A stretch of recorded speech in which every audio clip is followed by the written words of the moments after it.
आपके बैच में जूलॉजी पूरा कंप्लीट हो गया है। आपको पता होगा कि लगभग 70 क्लासेस आपकी जूलॉजी में लगी हैं। अगर कोई चैप्टर रहा होगा तो मैं देख लूंगी। 76 क्लासेस आपकी जूलॉजी की कंप्लीट हो चुकी हैं। किसी भी टाइप का कोई चैप्टर अगर किसी भी टाइप का कोई चैप्टर रहा है तो मैं एक बार आपके बैच में देख लूंगी। केमिस्ट्री की क्लासेस आपके बैच में 40 हो चुकी हैं। आपको पता होगा केमिस्ट्री में सिर्फ 2 या 3 क्लास बाकी हैं जो नेक्स्ट वीक में आपकी हो जाएंगी। जैसे आपको मैं एक हाइब्रिडाइजेशन निकालना सिखाऊंगी, है ना, छोटे-छोटे चैप्टर बचे हैं 2-3 क्लास के, तो वो हो जाएगा। ठीक है बच्चों, अनुराग आ चुके हैं, मानसिंह आ चुके हैं, रामपाल आ चुके हैं, मुकेश आ चुके हैं, पंकज आ चुके हैं। ठीक है, आ जाओ फटाक से लाइव आ जाओ आगे।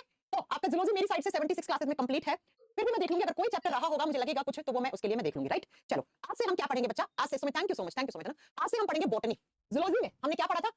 जू का मतलब होता है एनिमल्स और ओलॉजी का मतलब होता है टू स्टडी एनिमल्स, जानवरों के बारे में अध्ययन करना। बॉटनी का मतलब क्या होता है? टू स्टडी अबाउट प्लांट्स, पेड़ पौधों के बारे में अध्ययन करना, प्लांट्स के बारे में स्टडी करना, बॉटनी कहलाता है। बायोलॉजी का जैसे जूलॉजी ब्रांच है, ठीक वैसे ही बॉटनी भी ब्रांच है बच्चा। और इसमें हम क्या पढ़ते हैं? तो इसमें हम प्लांट्स के बारे में पढ़ते हैं। और इस ब्रांच के फादर कौन है, इस ब्रांच के पिता कौन है, जनक कौन है, तो आपको बताना है थियोफ्रास्टिस। हालांकि मैं आपको ये इंट्रोडक्शन वाली क्लासेस में सब कुछ पढ़ा चुकी हूं कि थियोफ्रास्टिस नाम के साइंटिस्ट हैं जिनको हमने फादर ऑफ बॉटनी बोला था। फिर भी वापस नोट कर लो।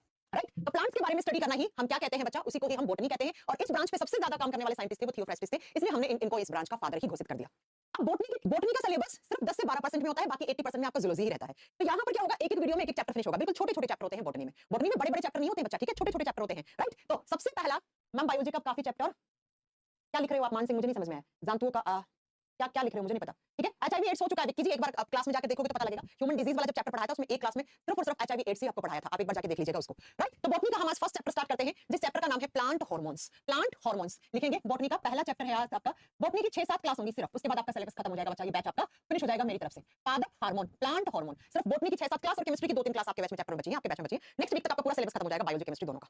ठीक है, दोनों का खत्म हो जाएगा। ओके, एचआईवी एड्स बेटा मैं बार-बार कमेंट मत करो, मैं बता चुकी हूं एचआईवी एड्स में पढ़ा चुकी हूं, मुझे बहुत अच्छे से याद है आपके बैच में पढ़ाया। एक बार आप जाइएगा और एक बार देख लीजिएगा बच्चा ना, एक बार जाके देख लेना पुरानी क्लासेस में। क्लास नंबर मुझे याद नहीं है लेकिन बहुत अच्छे से मैंने एचआईवी एड्स पढ़ा रखा है आपको। तो जूलॉजी मेरी साइड से खत्म है, बड़ा ध्यान से सुन लीजिएगा। क्या-क्या मैं बता दूं आपको एक बार, बॉटनी में 6 से 7 क्लास लगेंगी और आपका बॉटनी का जैसे ही सिलेबस खत्म होगा समझ लेना आपका इसमें बायोलॉजी का पूरा सिलेबस कंप्लीट हो गया है। ठीक है, कुछ नोट्स डलवाऊंगी, जैसे ये होती है ना आपकी स्टडी वगैरह, आता है ना एग्जाम में, आई की स्टडी क्या कहलाती है ना, ये सिर्फ नोट्स डलवाऊंगी, इसको नोट डाउन करने की जरूरत नहीं है। आई की स्टडी क्या होती है, घास के बारे में स्टडी करना क्या कहलाता है, स्किन के बारे में स्टडी करना क्या कहलाता है ना, लीवर के बारे में स्टडी करना क्या कहलाता है। ये कुछ इंपॉर्टेंट डेज होते हैं साइंस के, जैसे आ जाता है अर्थ डे कब मनाते हैं, एनवायरमेंट डे कब मनाते हैं, है ना, ये सारी चीजें आ जाती हैं। और एक और किसका पार्ट हो सकता है, जैसे ये फादर, जैसे माइक्रोबायोलॉजी के फादर कौन है, बायोलॉजी के फादर कौन है, इनका मैं पीडीएफ डलवाऊंगी। इसमें कुछ समझाने वाला नहीं है, ये फैक्ट्स हैं, तो ये आप पीडीएफ से पढ़ लेना, आपके बैच में पीडीएफ में डलवा दूंगी। ठीक है बच्चा, आगे बस समझ में। चलो अब सुन लो, फिर से बता दूं मैं, बॉटनी की आपकी 6 से 7 क्लास होंगी, जिसमें से 3-4 लाइव लूंगी, 3-4 मैं आपको रिकॉर्ड करके डाल दूंगी, जो बिल्कुल एकदम ऐसी है कि जिनके बारे में कुछ समझना ही नहीं है तो मैं रिकॉर्ड करके डाल दूंगी, आप देख लेना अपने बैच में। केमिस्ट्री की 2 से 3 क्लास बची है, इन 2 से 3 क्लास में मैं एक हाइब्रिडाइजेशन पढ़ाऊंगी आपको, कैसे निकालते हैं हाइब्रिडाइजेशन, संकरण कैसे निकालते हैं। दूसरा मुझे इसके अंदर करवाना है आपको केमिस्ट्री में, और क्या करवाना है एक क्लास में थोड़ी सी सीमेंट वेमेंट के बारे में बात बतानी है ना, और ये बता दूंगी सीमेंट वाला थोड़ा सा मैं एक क्लास में ये बता दूंगी। ऐसे करके बिल्कुल थोड़े चैप्टर आपके 3 बचे आपके बैच में, साइंस स्पेशल 24 नंबर बैच में। ठीक है, आपका बैच लगभग खत्म है, फिजिक्स भी आपका खत्म ही होगा शायद जहां तक मुझे लगता है। ओके, एनवायरमेंट अलग होता है बच्चा, मैं नहीं पढ़ा सकती एनवायरमेंट, नो, एनवायरमेंट का मैंने प्रॉमिस नहीं किया, इसमें सिर्फ जनरल साइंस पढ़ाया जाता है, एनवायरमेंट में नहीं पढ़ाऊंगी, मैंने प्रॉमिस कभी नहीं किया मैं एनवायरमेंट पढ़ाऊंगी। एनवायरमेंट इकोलॉजी के लिए स्पेशल बैच है, वो आप ज्वाइन कर सकते हो। आइए जहां इकोलॉजी में बेटा एनवायरमेंट इकोलॉजी वही आता है, मैं नहीं पढ़ाऊंगी इस चीज को। चलिए प्लांट हार्मोन की बात करते हैं। जैसे हम लोगों में मैंने आपको हार्मोन्स वाला चैप्टर करवाया था, ग्लैंड्स पढ़ाई थी ना, ग्रंथियां पढ़ाई थी ना, ऐसे जैसे हम लोगों में थायरोक्सिन हार्मोन होता है ना, थाइमोसिन होता है, प्लांट में भी हार्मोन होते हैं। प्लांट के हार्मोन्स को हम क्या-क्या नाम देते हैं वो देखो। प्लांट के हार्मोन को कहा जाता है फाइटो हार्मोन्स, इसको क्या-क्या बोलते हैं इसके नाम, फाइटो हार्मोन्स। देखो फाइटो शब्द लगते ही प्लांट के लिए ही हम काम में लेते हैं, फाइटो शब्द प्लांट के केस में काम में लिया जाता है, तो इन्हीं को आप फाइटो हार्मोन्स कहते हो।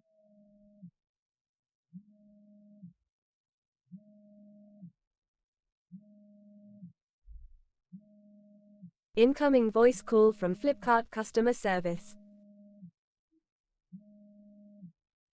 Incoming voice call from Flipkart customer service. Incoming voice call from Flipkart customer service.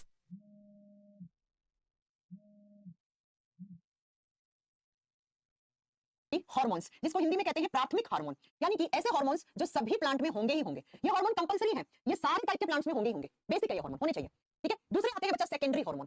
Primary और दूसरे टाइप के जो हार्मोन्स आते हैं उनको बोलते हैं हम सेकेंडरी हार्मोन्स, और हिंदी में कहते हैं हम द्वितीयक हार्मोन। हिंदी में क्या कहते हैं, द्वितीयक हार्मोन। जरूरी नहीं है कि ये वाले हार्मोन सारे टाइप के प्लांट में होंगे, ये हमेशा होंगे, इनको होना पड़ेगा, मतलब ये जरूरी है, बेसिक है हार्मोन्स। ये सेकेंडरी हार्मोन्स कभी-कभी सारे प्लांट में आपको नहीं मिलेंगे, जरूरी नहीं है। इसका मतलब मैम मेन जो है वो यही हार्मोन है, प्राइमरी हार्मोन्स है, प्राइमरी फाइटो हार्मोन्स है। अब जरा इनके नाम लिखो, सबसे पहले बच्चों आपको इनके नाम याद कर लो, वही बहुत बड़ी बात है। थोड़े चटपटे नाम है लेकिन बॉटनी में नाम थोड़े आपको टफ मिलेंगे, है ना, थोड़े से टफ मिलेंगे बॉटनी में, उसका कोई सॉल्यूशन नहीं है, आपको याद करना ही पड़ेंगे बेटा। कौन-कौन से होते हैं प्राइमरी हार्मोन्स, लिखो जरा। नंबर 1 पे आता है ऑक्सिन। ऑक्सिन कभी-कभी तो एग्जामिनर ना 4 ऑप्शन देके पूछ लेता है इनमें से कौन सा प्लांट हार्मोन है। दूसरा है ऑक्सिन के बाद जिब्रेलिन, सीक्वेंस से लिखते हैं चलो, ठीक है। ऑक्सिन के बाद नंबर 2 पे लिखेंगे जिब्रेलिन हार्मोन, सेम नाम हिंदी में है जिब्रेलिन हार्मोन। नंबर 3 पे आता है साइटोकाइनिन हार्मोन, साइटोकाइनिन हार्मोन। आज खत्म हो जाएगा बस ये चैप्टर, मैंने कहा ना एक-एक क्लास के चैप्टर है ये बॉटनी में, साइटोकाइनिन हार्मोन। और नंबर 4 पे कौन सा आता है, एथाइलिन हार्मोन। इसके बारे में तो हमने केमिस्ट्री में पढ़ा भी था, क्या करता है, फलों को पकाने का काम करता है अगर आपको याद हो तो। और पांचवा होता है एबीए, एबीए का फुल फॉर्म होता है abscisic acid, abscisic acid, abscisic अम्ल, हिंदी में सेम नाम है, लिख दो एब्सिसिक अम्ल। एबीए का फुल फॉर्म होता है एब्सिसिक अम्ल। ये 5 हार्मोन्स हैं जो प्लांट में प्राइमरी हार्मोन्स के नाम से जाने जाते हैं। दो ऐसे हार्मोन से बचा जो सेकेंडरी नाम से जाने जाते हैं। नंबर 1 पे है फ्लोरिजेंस। फ्लोरिजेंस इनका काम हम यहीं पे पढ़ लेंगे, ठीक है। नंबर 1 पे क्या है? फ्लोरिजेंस। मेन तो ये है आपके, इनके एक एक लाइन में आपको चीजें याद करनी है, यहीं कर लो। और दूसरा होता है ट्रांसम्यूरिन, या तो बोलो इसे ट्रांसम्यूरिन, हिंदी में सेम नाम है ट्रांसम्यूरिन, म्यूरिन, या इसे ट्रोमेटिन हार्मोन भी कहते हैं, या इसे TRAUMATIN ट्रोमेटिन हार्मोन भी कहते हैं, ट्रोमेटिन हार्मोन भी कहते हैं, ट्रांसम्यूरिन या ट्रोमेटिन। ये हम डिटेल में पढ़ेंगे एक एक करके, पहले इन दो के फंक्शन थोड़े से सुन लो क्या है, ठीक है। बाकी तो अपन डिटेल में पढ़ेंगे क्या कौन क्या, इनका तो सारी चीजें। फ्लोरिजेंस क्या करता है? फ्लोरी फ्लावर, फ्लावर फूल होते हैं ना, फूल फूल खिलखिलाते हैं, है ना, तो फूल को खिलखिलाने का काम करता है ये। फूल मुरझा जाते हैं, अगर इस हार्मोन की कमी होगी तो फूल मुरझा जाएंगे। तो आप लिखोगे ये फ्लावर राइपनिंग का काम करता है, यानी कि जो पेड़ पौधों के अंदर क्या होते हैं, फूल होते हैं, है ना, जैसे गुलाब का फूल होता है, खिलखिलाता रहता है ना, खिल जाता है पूरा, पंखुड़ियां खुल जाती हैं, तो आप लिखोगे फूल को खिलाने में हेल्प करता है, फूल को खिलाने में यानी कि खिलखिलाने में हेल्प करता है ये हार्मोन। अगर ये हार्मोन कम हो गया, इस हार्मोन की डेफिशिएंसी होगी, तो जो फ्लावर होते हैं वो मुरझा जाते हैं। क्या हो जाते हैं बच्चा? मुरझा जाते हैं। तो बस एक ही पॉइंट याद रखना है इस हार्मोन से कि भाई वो हार्मोन जो क्या करता है, प्लांट के अंदर जो फ्लावर होते हैं, फ्लावर का मतलब होता है फूल, फूलों की राइपनिंग यानी कि फूलों को खिलखिलाने में, उनकी पंखुड़ियों को खोल देने में हेल्प करता है। ट्रांसम्यूरिन या ट्रोमेटिन हार्मोन क्या करता है? ये प्लांट्स को घाव भरने में सहायक होता है, ये घाव भरने में सहायक होता है, वुंड हीलिंग का काम करता है। वुंड हीलिंग का मतलब क्या हो गया बच्चा? आप क्या करते हो, आप लोगों की आदत होती है या सभी लोग करते हैं ऐसा, गुलाब के फूल की एक डाली तोड़ ली आपने, है ना, और उस डाली को आपने दूसरे गमले में लगा दिया, वहां से एक दूसरा गुलाब बन जाता है। जहां से डाली तोड़ी कुछ दिनों के बाद वापस वहां पे नया डाली और नया फूल खिल रहा होता है, तो वो घाव ही तो पड़ गया था, उसको चोट ही तो लग गई थी प्लांट को, जहां से आपने डाली को काटा है वहां पे, और कुछ दिनों के बाद वो घाव भर गया और भर के एक नया फूल उस पे लग गया डाली पे। तो बच्चा कुछ ही प्लांट्स के अंदर ये हार्मोन होता है, सब में नहीं होता है, सारे प्लांट में नहीं होता है ऐसा कि आपने उसकी डाली तोड़ ली तो वो डाली की जगह दूसरी डाली आ जाती है, नहीं। तो कहीं पर भी कोई प्लांट का कोई हिस्सा टूट के गिर गया, कोई हिस्सा आपने काट दिया, आंधी चली, कोई हिस्सा टूट के गिर गया, और वापस से उसी जगह की रिकवरी हो जाती है, वो घाव भर जाता है। जैसे हमें चोट लगती है तो हमारा घाव कुछ दिनों के बाद भर जाता है, ठीक ऐसे ही प्लांट का भी वो घाव वहां से भर जाता है, इसलिए इस हार्मोन को हम घाव भरने वाला हार्मोन कहते हैं। किसका? तो आप बताओगे बच्चा? प्लांट का। अब ये सेकेंडरी हार्मोन इसलिए है क्योंकि जरूरी नहीं है कि सब प्लांट में ये होंगे, सारे प्लांट में फूल भी नहीं लगते, और सारे प्लांट के फूल लगते भी हैं तो कुछ कुछ प्लांट के जो फूल होते हैं वो खिलते नहीं है, पहले मुरझा के नीचे गिर जाते हैं, इसी की कमी से। और ट्रोमेटिन या ट्रांसम्यूरिन हार्मोन घाव भरने का काम करता है प्लांट्स में। ये हो गई बात, तो इनके बारे में कुछ जानना नहीं है। मेन जो हार्मोन है वो ये है। अब इन तीनों में सुनो, इन पांचों में सुनो, ये जो तीन है ना, ये तीन प्लांट की ग्रोथ करवाने वाले हार्मोन है। ये क्या करवाते हैं? ग्रोथ करवाते हैं, ये वृद्धि करवाते हैं बच्चा। इसका मतलब मैम ये हार्मोन तो ग्रोथ हार्मोन कहलाएंगे। जी हाँ, ये प्लांट की ग्रोथ करवाते हैं। ये जो चौथा है ना, एथाइलिन, ये ग्रोथ करवा भी सकता है और ग्रोथ को इनहिबिट भी कर सकता है। ये ग्रोथ प्रमोटर भी होगा और ये इनहिबिटर भी होगा। इनहिबिटर का मतलब क्या होता है बच्चा? बंद करवाना। इनहिबिटर होता है ना, मना करना, बंद करना। तो ये ग्रोथ को प्रमोट भी करेगा और ग्रोथ को डिक्रीज भी कर सकता है। लेकिन जो पांचवा है, ये हमेशा इनहिबिटर की तरह काम करता है, ये हमेशा इनहिबिटर की तरह काम करता है, यानी कि ये ग्रोथ को रोकने का काम करता है। कैसे? तो आगे समझ में आएगा। तो आपसे एग्जामिनर पूछेगा प्लांट के वो कौन-कौन से हार्मोन है जो प्लांट की ग्रोथ प्रमोटर हार्मोन है, ग्रोथ को प्रमोट करने वाले। Auxin, gibberellin, cytokinin. वो कौन सा हार्मोन है जो कभी-कभी ग्रोथ को प्रमोट करता है, कभी-कभी ग्रोथ को इनहिबिट करता है? That is ethylene. और वो कौन सा हार्मोन है जो हमेशा प्लांट की ग्रोथ को रोकेगा, इनहिबिट करेगा, बंद करेगा? तो वो कौन सा? ABA, abscisic acid, ABA, abscisic acid, right. तो टोटल 7 थे, इनके बारे में आपको नहीं पढ़ाऊंगी मैं, पढ़ना भी नहीं है आपको, इससे ज्यादा कुछ पढ़ना भी नहीं है। ये एक एक करके पढ़ते हैं। चलो नंबर 1 पे हेडिंग डालो, ऑक्सिन हार्मोन। बोला करें मैम वैलिडिटी बढ़ा दीजिए, बेटा बेटा मेरे बस की नहीं है वैलिडिटी बढ़ाना, मेरे हाथ में थोड़ी ना है। नंबर 1 पे लिखो ऑक्सिन, सेम नाम हिंदी में है ऑक्सिन, हिंदी में बस ऑक्सिन लिखा हुआ मिल सकता है आपको। ऑक्सिन हार्मोन के बारे में सबसे पहला पॉइंट आप खुद से अपने आप लिख दो, it is growth promoter hormone. Growth promoter hormone है, यानी कि ये वृद्धि करवाने वाला, प्लांट की ग्रोथ करवाएगा, ये रोकेगा कभी भी नहीं। ग्रोथ करवाने वाला हार्मोन है, ग्रोथ करवाने वाला हार्मोन है बच्चा। इसकी डिस्कवरी किसने की? इस पांचों हार्मोन की खोज बहुत महत्वपूर्ण है यहाँ पे, आपको सबको याद रखनी है ये चीज, ठीक है, आपको सबको याद रखनी है। ऑक्सिन हार्मोन की जो डिस्कवरी की थी, जो खोज की थी, वो किसने की थी बेटा? तो आप लिखोगे ऑक्सिन हार्मोन की खोज की थी डार्विन एंड डार्विन ने। चार्ल्स डार्विन का नाम आपने सुना होगा, है ना, डार्विन एंड डार्विन ने इसकी खोज की, ऑक्सिन की। अब ये ऑक्सिन तो हम बोल देते हैं शॉर्ट फॉर्म में, लेकिन इसका केमिकल नेम क्या है? केमिकली ये किस फॉर्म में प्रेजेंट होता है प्लांट में? तो बच्चा ये होता है IAA की फॉर्म में। केमिकली ये किस फॉर्म में प्रेजेंट होता है? इसका रासायनिक नाम क्या होता है? तो आप बताओगे इसका केमिकल नेम होता है IAA। कभी-कभी इसकी फुल फॉर्म आ जाती है। इसका केमिकल नेम होता है indole 3 acetic acid, indole 3 acetic acid. आपको पता है ये हार्मोन्स मार्केट में मिलते हैं, खाद फर्टिलाइजर की फॉर्म में हम डालते हैं अपने प्लांट्स में। अगर कोई प्लांट में कहीं पर भी ग्रोथ करवानी है तो वहां पर ये आता भी है बच्चा, राइट। समझ में आ गई मेरी बात? केमिकली ये इंडोल 3 एसिटिक एसिड नाम से मार्केट में मिलता है। बात करते हैं मैम ऑक्सिन हार्मोन क्या काम करता है? बहुत काम करता है, 6-7 काम करता है और एग्जाम में यही आते हैं। देखो क्या क्या यहाँ पे इंपॉर्टेंट है। एक तो साइंटिस्ट के नाम जिन्होंने खोज की हार्मोन की, फिर आपको याद रखना है कौन सा ग्रोथ करवाता है, कौन सा ग्रोथ बंद करता है, फिर इनके फंक्शंस याद रखने हैं। सबसे पहला काम ऑक्सिन क्या करवाता है? ऑक्सिन आप लिखोगे स्टेम एलोंगेशन करवाता है, स्टेम एलोंगेशन का काम करता है, तने की वृद्धि करवाता है, तने की वृद्धि करवाता है बच्चा, तने की वृद्धि करवाता है। तना क्या होता है आप जानते ही होंगे प्लांट का। स्टेम क्या होता है? स्टेम एलोंगेशन का मतलब होता है तने की ग्रोथ करवाता है। इस तरीके से कोई प्लांट है ना, ये इसके नीचे की तरफ इसकी रूट्स हैं, ये जड़ें हैं, और ये क्या है इसका? ये इसका स्टेम है, ये तना है, तो तने की ऊपर की तरफ ग्रोथ करवाएगा। और यही हार्मोन स्टेम के साथ साथ रूट एलोंगेशन का भी काम करता है, यानी कि प्लांट की जड़ों की भी ग्रोथ करवाता है, रूट्स की ग्रोथ भी करवाता है, ये ग्रोथ करवाता है। इसका मतलब मैम ये वो हार्मोन है जो प्लांट की जमीन से ऊपर तना होता है, तने की ऊपर की तरफ ग्रोथ करवाएगा और जड़ों की नीचे की तरफ ग्रोथ करवाएगा। तो एग्जाम में क्वेश्चन आता है उस हार्मोन का नाम बताओ जो प्लांट की स्टेम और रूट्स दोनों की ग्रोथ करवाता है। वो कौन सा हो गया? ऑक्सिन। अब जो ऊपर तने की ग्रोथ करवा रहा, नीचे जड़ों की ग्रोथ करवा रहा, तो ओवरऑल हाइट बढ़ा रहा है ना आपके प्लांट की, तो ये हाइट बढ़ाने वाला हार्मोन होता है। ये प्लांट को हाइट बढ़ाने का काम करता है बच्चा, या हाइट देने का काम करता है, हाइट इंक्रीज करता है, हाइट इंक्रीज करने का काम करता है, यानी कि आप ये लिख सकते हो पौधों की लंबाई बढ़ाने वाला हार्मोन होता है, ठीक है। पौधे की लंबाई कैसे? तो मैम ये जड़ और तने दोनों की ग्रोथ करवा रहा है, तो ओवरऑल आपकी क्या प्लांट की क्या बढ़ रही है? ग्रोथ भी तो हो रही है ना, राइट। नेक्स्ट इसका फंक्शन लिखोगे आप, ये फोटोट्रोपिज्म करवाता है, फोटोट्रोपिज्म करवाता है। और हिंदी में कहते हैं प्रकाशानुव्रत को बढ़ाता है, प्रकाशानुव्रत को इंक्रीज करता है। What is phototropism? फोटो का मतलब होता है लाइट, प्रकाश, सनलाइट। ट्रोपिज्म का मतलब होता है की तरफ। आपने देखा होगा कि प्लांट्स ना इस तरीके से, इधर सन है ना, ये क्या है सन, और सन से क्या आती है, सनलाइट आती है। तो प्लांट ना सनलाइट की तरफ मुड़ जाते हैं, ऐसे सनलाइट की तरफ मुड़ जाते हैं। क्यों? क्योंकि सनलाइट की प्रेजेंस में ही तो वो अपना फूड प्रिपेयर करते हैं, फोटोसिंथेसिस करते हैं, अपना भोजन बनाते हैं। तो बच्चा, जब कोई पौधा इस तरीके से सन की तरफ या सनलाइट की तरफ ऐसे मुड़ जाता है तो इसी को फोटोट्रोपिज्म कहा जाता है। ग्रोथ किसकी तरफ? सन की तरफ, तो इसी को फोटोट्रोपिज्म कहा जाता है। प्रकाश की तरफ यानी सनलाइट की तरफ पौधों की लंबाई बढ़ाने का और सन की तरफ इसको मोड़ने का काम करता है। ऐसा ही एक दूसरा शब्द होता है जियोट्रोपिज्म। अगर आपने सुना हो, किसमें, ज्योग्राफी में पढ़ते हो आप, जियोट्रोपिज्म। जियोट्रोपिज्म का मतलब होता है नीचे की तरफ, ग्रेविटी की तरफ, है ना। और ग्रेविटी की तरफ मतलब किसकी? रूट्स की, जड़ों की नीचे की तरफ भी ग्रोथ करवाता है, जड़ों को नीचे की तरफ मोड़ देता है। इसे जियोट्रोपिज्म कहा जाता है। और जियोट्रोपिज्म का मतलब होता है गुरुत्वानुव्रत, है ना, टुवर्ड्स ग्रेविटेशन। देखो बच्चा, फोटोट्रोपिज्म का मतलब क्या होता है, आप लिख लो, ठीक है। टुवर्ड्स सनलाइट, सूर्य के प्रकाश की तरफ किसी भी पौधे के तने का मुड़ जाना क्या कहलाता है? आप बताओगे, फोटोट्रोपिज्म कहलाता है। सनलाइट की तरफ, सूर्य के प्रकाश की तरफ तने का मुड़ जाना, फोटोट्रोपिज्म। और टुवर्ड्स ग्रेविटेशन लिख लो, टुवर्ड्स ग्रेविटेशन यानी कि ग्रेविटेशन की तरफ किसी भी प्लांट की जड़ों का बढ़ना क्या कहलाता है? गुरुत्वानुव्रत कहलाता है। जियोट्रोपिज्म करवाता है, गुरुत्वानुव्रत कहलाता है। तो एग्जाम में कैसे क्वेश्चन आएगा? उस हार्मोन का नाम बताओ जो फोटोट्रोपिज्म को बढ़ावा देता है, इंक्रीज करता है। जो जियोट्रोपिज्म को बढ़ाता है तो आपका आंसर क्या होगा? ऑक्सिन।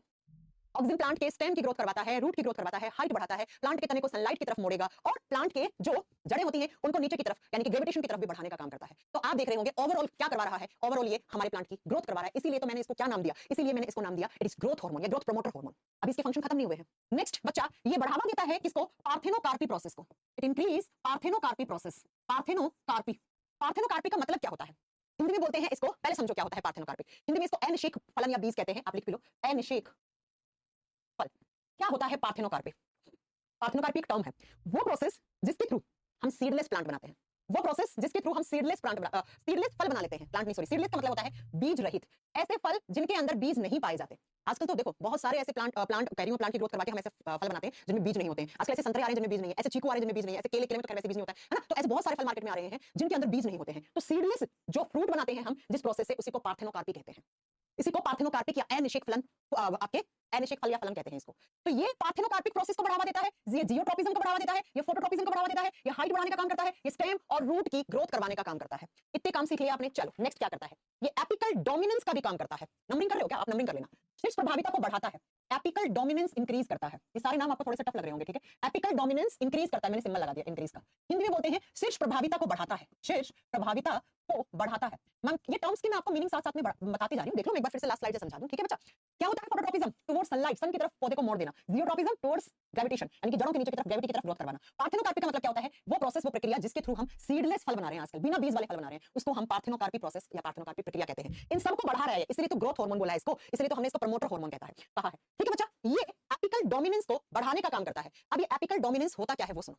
आपने देखा होगा हमारे घरों में माली आता है। माली क्या करता है? इस तरीके से ये तना है, तने से अगर लंबी लंबी ब्रांचेस निकली हुई होती है तो इसकी कटिंग कर देता है यहाँ से, और क्या कहता है? कटिंग करते रहो, कैंची से काटते रहो तो ग्रोथ अच्छी रहती है। बिल्कुल सही कहता है माली। मैम काटने से ग्रोथ कैसे अच्छी हो जाती है? तो कभी कभी क्या होता है बच्चा कि ये ऑक्सीजन ना यहाँ पे कम रहता है और इस जगह पे ये जो टिप है ना, इस पे जाके ऑक्सीजन बहुत ज्यादा जम जाता है, बहुत ज्यादा ऑक्सीजन जाके जम जाता है और यहाँ कमी हो जाती है ऑक्सीजन की। तो ओवरऑल ना प्लांट की स्टेम वगैरह की ग्रोथ रुकने लग जाती है, तने वगैरह की ग्रोथ रुकने लग जाती है। इसलिए क्या करता है माली? इसको यहाँ से कट कर देता है, इसकी कटिंग कर देता है 3-4 महीने में। इसी प्रोसेस को एपिकल डोमिनेंस कहते हैं, इसी को शीर्ष प्रभाविता कहते हैं। तो शीर्ष प्रभाविता क्या होता है आप बताओगे? कि कभी कभी पौधों की जो डालियों के टिप पर, ये टिप वाला हिस्सा है, यहाँ पे ऑक्सीजन ज्यादा हो जाता है, यहाँ पे ऑक्सीजन ज्यादा हो जाता है और यहाँ का ऑक्सीजन चला जाता है यहाँ पे, तो यहाँ पे ऑक्सीजन की कमी हो जाती है। तो इस हिस्से की स्टेम और रूट की फिर ग्रोथ रुकने लग जाती है। तो रुकने लग जाती है तो माली इस हिस्से को काट देता है ऐसे, ताकि उस प्लांट की ग्रोथ अच्छे से हो जाए, अच्छे से हो जाए, राइट। तो इसी को कहते हैं एपिकल डोमिनेंस, शीर्ष प्रभाविता। तो एग्जाम में क्वेश्चन आएगा कौन सा हार्मोन एपिकल डोमिनेंस को इंक्रीज करता है? That is oxygen hormone.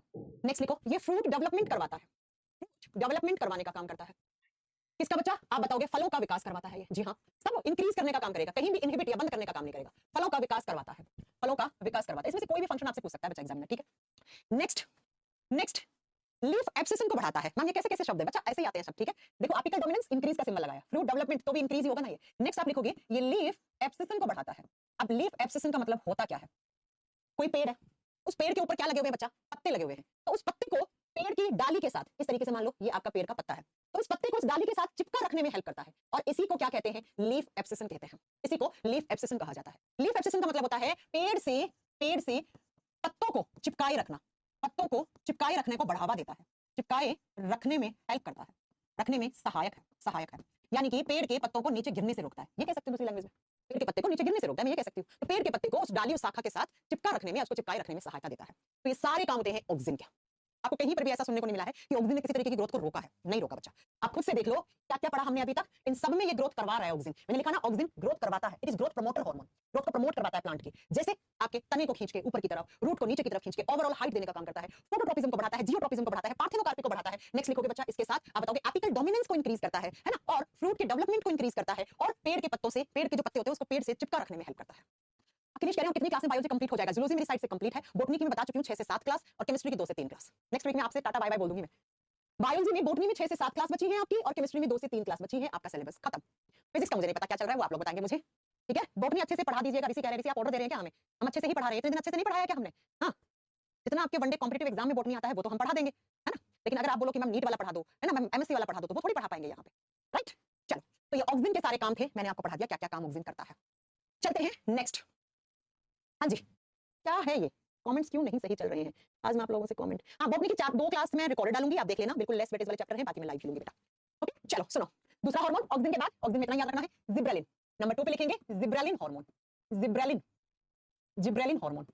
Gibberellin hormone की डिस्कवरी किसने की थी? ये भी ग्रोथ प्रमोटर हार्मोन है, ग्रोथ करवाएगा। फर्स्ट के 3 हार्मोन हमेशा ग्रोथ प्रमोटर रहते हैं प्लांट के, ये भी ग्रोथ प्रमोटर हार्मोन है, लिख दो। ये भी वृद्धि को बढ़ाता है, यानी वृद्धि करवाता है, वृद्धि करवाने वाला हार्मोन है, रोकेगा नहीं किसी भी तरीके से, करवाने वाला हार्मोन है। ये ग्रोथ प्रमोटर हार्मोन है। इसकी खोज की थी एक जापानीज साइंटिस्ट ने, कुरोसोवा ने। इसकी डिस्कवरी लिख दो, कुरोसोवा नाम के साइंटिस्ट ने इसकी खोज की थी, कुरोसोवा नाम के साइंटिस्ट ने। जिब्रेलिन को कैसे डिनोट करते हैं?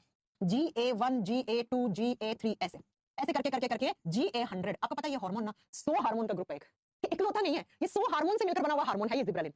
100 को एक साथ मिला के हम क्या कह देते हैं बच्चा? तो हम कह देते हैं जिब्रेलिन। जो कॉमन हम पढ़ते हैं वो GA3 पढ़ते हैं, जो हम फंक्शन हम पढ़ते हैं ना, जो मैं अभी पढ़ाऊंगी आपको, वो GA3 के पढ़ते हैं हम। तो आपसे पूछ ले प्लांट में वो कौन सा हार्मोन है जो 40 हार्मोन का एक समूह है, तो वो आप क्या बताओगे बच्चा? That is gibberellin. और हम कॉमनली जो पढ़ते हैं वो GA3 पढ़ते हैं, ये वाला हार्मोन। क्या करता है? ऐसा देखा था कुरोसोवा ने, साइंटिस्ट है, इन्होंने देखा कि जापान में पौधे ना ड्वार्फ रह रहे थे। ड्वार्फ का मतलब क्या होता है? बोना, बोने पौधे बहुत रह रहे थे। तो इन्होंने देखा कि जापान में जो पौधे हैं वो बिल्कुल कम कम हाइट के रह रहे हैं। तो इन्होंने इसीलिए वहीं से ही इस जिब्रेलिन की खोज हुई थी, और इन्होंने कहा ये पौधे क्यों हैं बोने? क्योंकि इन पौधों में कमी हो रही है एक हार्मोन की, that is gibberellin hormone. Gibberellin hormone की कमी हो रही थी जापान में, जिसकी वजह से जापान में जो पौधे थे वो ड्वार्फ हो रहे थे, ड्वार्फ हो रहे थे, और बच्चा इसीलिए यहां से जिब्रेलिन की खोज हुई। तो इसके फंक्शन लिखो, 3 काम मेन करता है जिब्रेलिन। पहला काम ग्रोथ करवाएगा, ओवरऑल प्लांट की ग्रोथ करवाएगा, ग्रोथ बढ़ाएगा, वृद्धि करवाने वाला हार्मोन है, ओवरऑल प्लांट की ग्रोथ करवाएगा पूरा।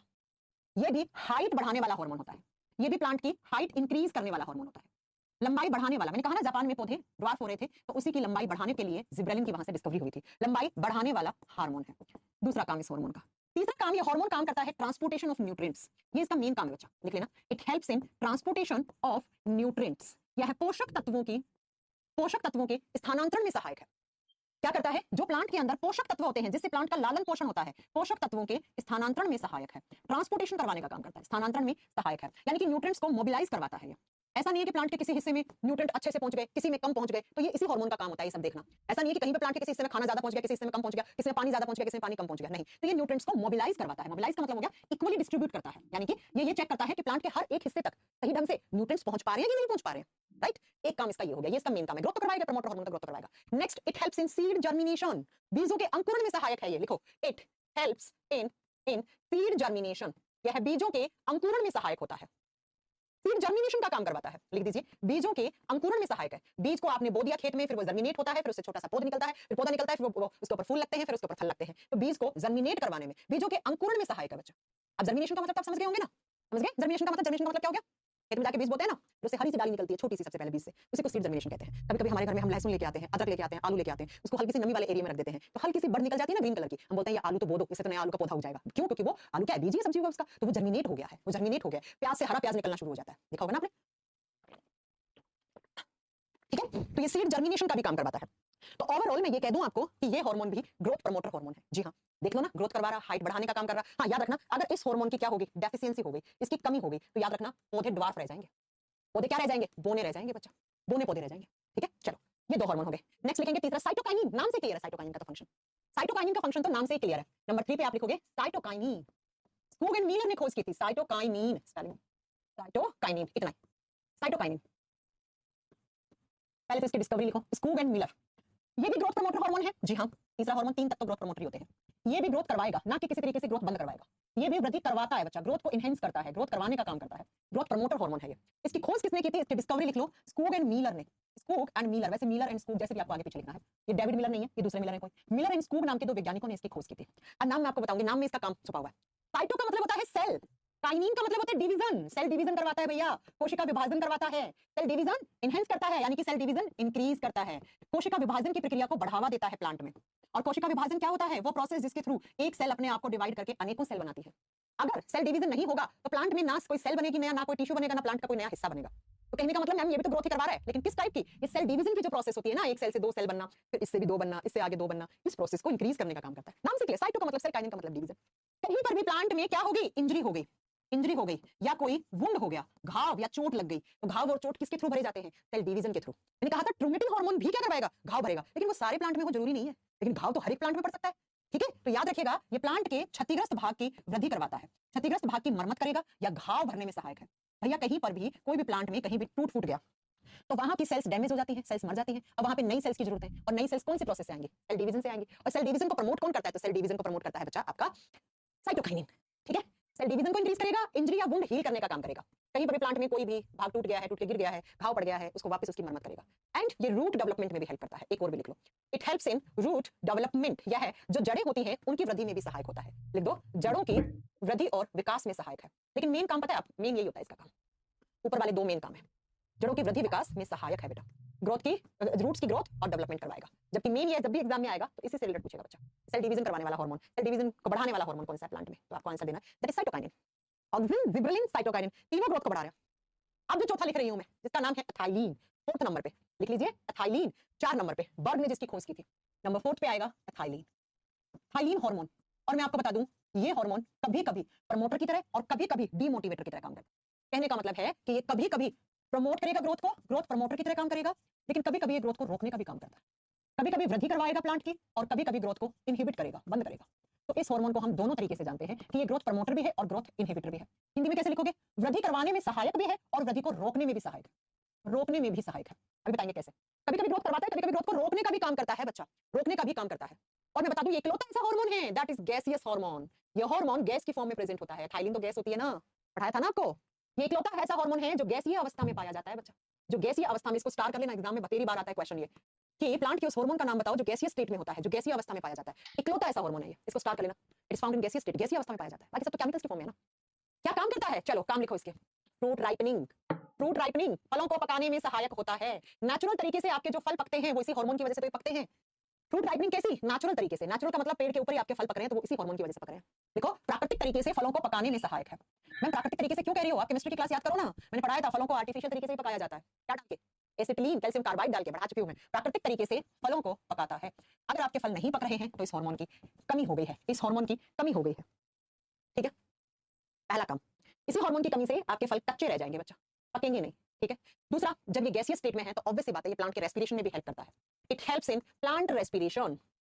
गैस है तो गैस की फॉर्म में आप लिख देना, थोड़ा बहुत रेस्पिरेशन में हेल्प कर सकता है। यह पौधों के श्वसन में भी सहायक है, पौधों के श्वसन में सहायक है। ये अभी तक तो ये ग्रोथ करवा रहा था, है ना? देख लो ग्रोथ ही है भाई, फल अगर पक रहे हैं तो वो ग्रोथ ही है, अगर नहीं पक रहे हैं तो फिर वो तुम समझ रहे हो ना क्या है। ये तो ग्रोथ की तरह काम कर दिया। मैम ने ऊपर लिखा था ग्रोथ की करवाता भी है और ग्रोथ को रोकता भी है। अब रोकता कैसे? देखो, it stop stem elongation, it stop या इट इज हेल्पफुल, आप ऐसे लिखो, इट स्टॉप स्टेम एलोंगेशन। ये प्लांट के तने की ग्रोथ को रोक देता है, तने की वृद्धि को रोक भी देता है, वृद्धि को रोक देता है बच्चा, रोक देता है, इनहिबिट कर देता है। कैसे? मैंने एक छोटा सा पौधा खरीद के लाई, मैं इतना सा गुलाब का फूल लेके, गुलाब का पौधा लेके मान लो इतना सा लेके आई, ऑक्सीजन, जिबरेलिन, साइटोकाइनिन ग्रोथ करवा रहे हैं, हाइट इतनी होगी, इतनी होगी। अब ये बताओ हाइट का भी तो एक हुआ है ना, रुक भी जानी चाहिए ना यहाँ आके।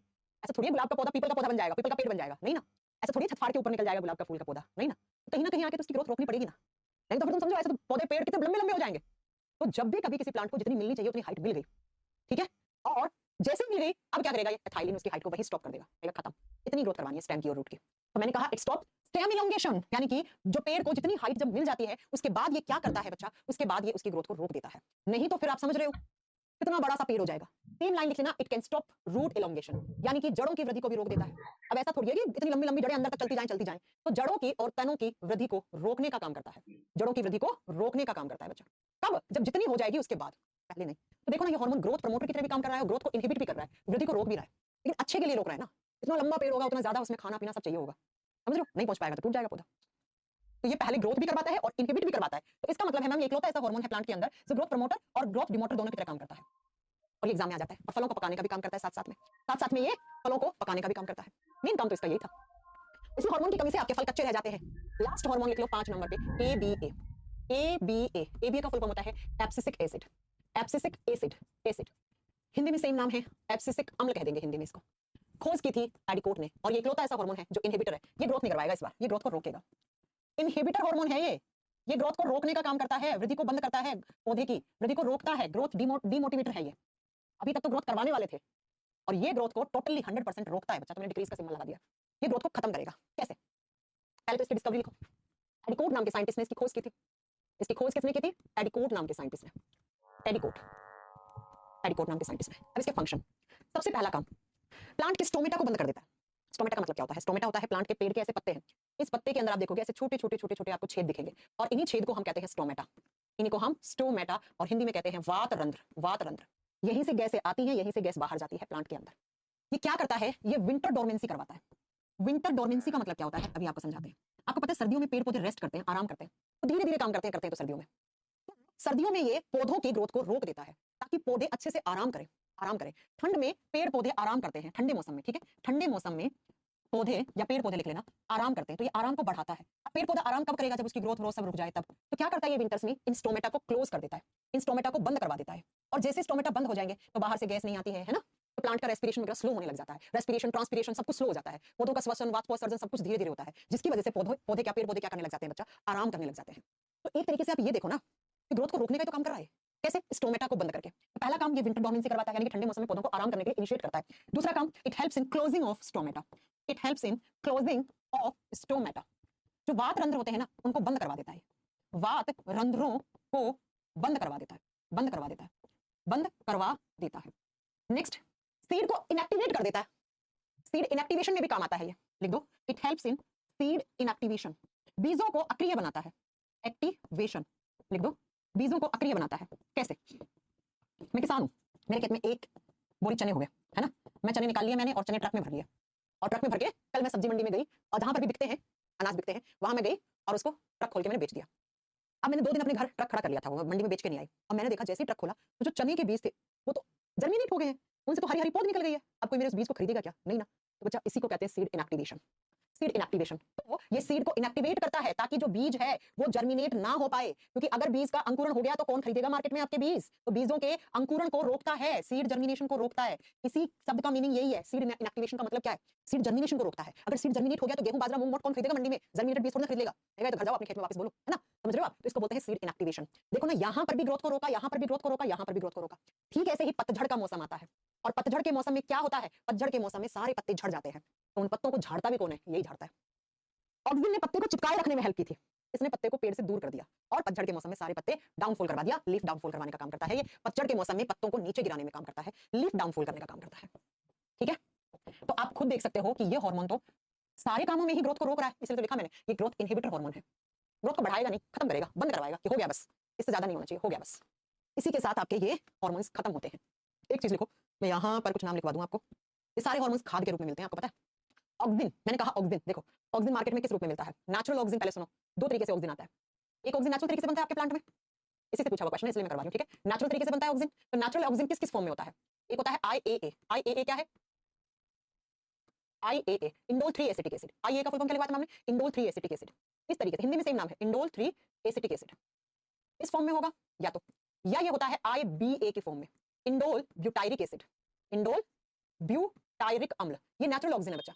एग्जाम में आता है नेचुरल ऑक्सीजन कौन सा है और आर्टिफिशियल ऑक्सीजन कौन सा है, ठीक है, इसलिए मैं नाम लिखवा रही हूँ। अब अगर ऑक्सीजन की कमी होगी तो आप मार्केट से लाओगे खाद, उनके ऊपर देखना लिखा होता है फर्टिलाइजर्स या पेस्टिसाइड्स, कुछ भी आप लाते हो उनमें मिले हुए होते हैं। आर्टिफिशियल तरीके से ऑक्सीजन मार्केट में किस तरीके से आते हैं? आर्टिफिशियल ऑक्सीजन, कृत्रिम ऑक्सीजन, एक आता है बच्चा NAA। NAA फुल फॉर्म होता है नैफ्थलीन एसिटिक एसिड। ये सब केमिस्ट्री में पढ़ते हो आप।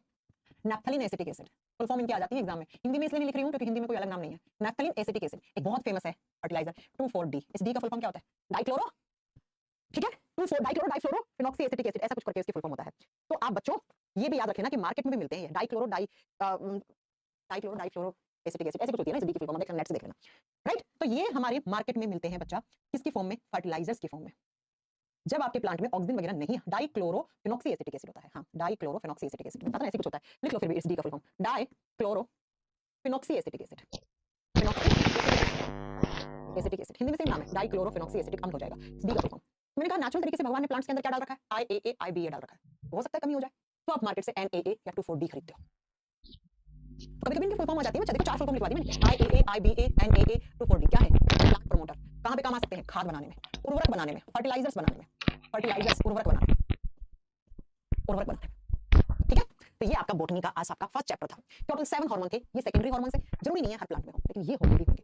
स्टार्टिंग के 3 ग्रोथ प्रमोटर थे, ये ग्रोथ प्रमोटर इनहिबिटर दोनों की तरह काम कर रहा था, ये ग्रोथ को रोकने का काम करता है, लेकिन जरूरी ये भी है ना, जरूरी ये भी है। ठीक है बच्चों, तो ये प्लांट हार्मोन वाला चैप्टर आपका एक एक क्लास का है। बोटनी में सारे चैप्टर ऐसे ही आएंगे आपके एक एक क्लास के। जूलॉजी वाली बात नहीं है कि 15 क्लास लगेगी एक चैप्टर को पढ़ने में, टोटली आपकी 7-8 क्लास होंगी। Plant tissue, plant classification, plant nutrition, photosynthesis वगैरह ये नेक्स्ट क्लासेस में कवर करेंगे। हो सकता है मैं 2 क्लास आपकी रिकॉर्ड करके भी डाल दूं इस संडे में, है ना, तो देख लेना आप। और अगली क्लास में आप जरूर आके ये बताइएगा कि कैसा लगा आपको पढ़ के मेरे से बायोलॉजी केमिस्ट्री।